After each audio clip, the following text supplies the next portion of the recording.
In related to output, okay? So you had the vision in 2 hours at 2 a.m, yeah? If you didn't have that, how long would it have taken you to create that plan if you weren't in that state? 2 to 4 weeks. Okay, yeah, I was going to say 3 to 6 months, but so you did what would have taken a month in 2 hours. Yep. Okay. So which one would be more productive? The obvious answer. Okay. You know?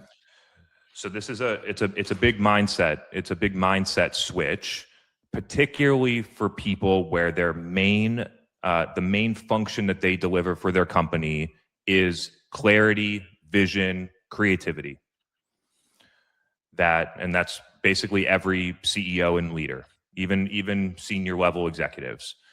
That the most productive thing that we can do is achieve that state consistently.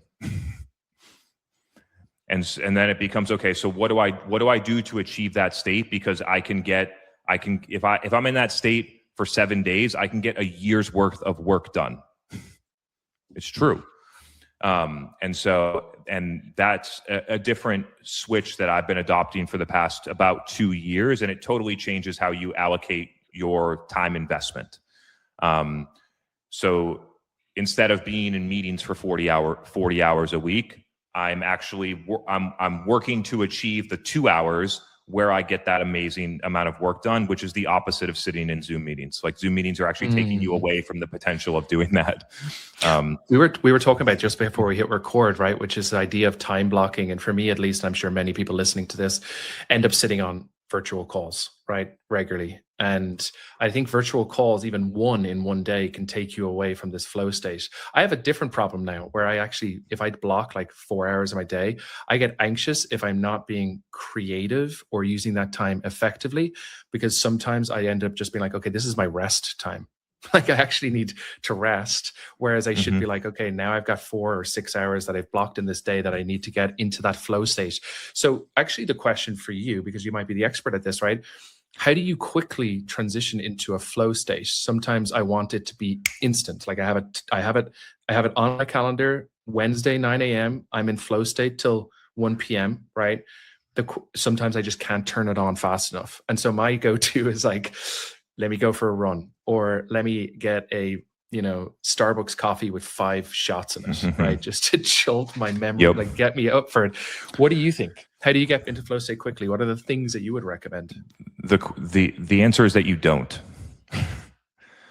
And so again, it's like equivalent to trying to run a marathon without having the proper amount of training or capacity to do it.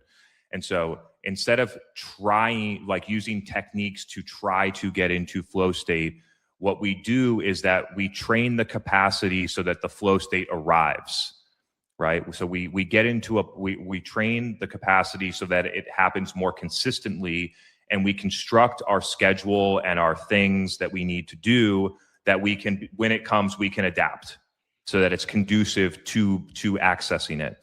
So, and the thing that, there's many things that block a potential, I don't call it flow state, but let's just call it that for the sake of understanding.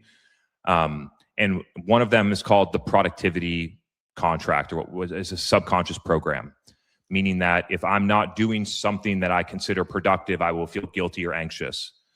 And when you feel guilty or anxious, it changes the state of your nervous system, and it actually blocks your ability to think clearly and access a flow state.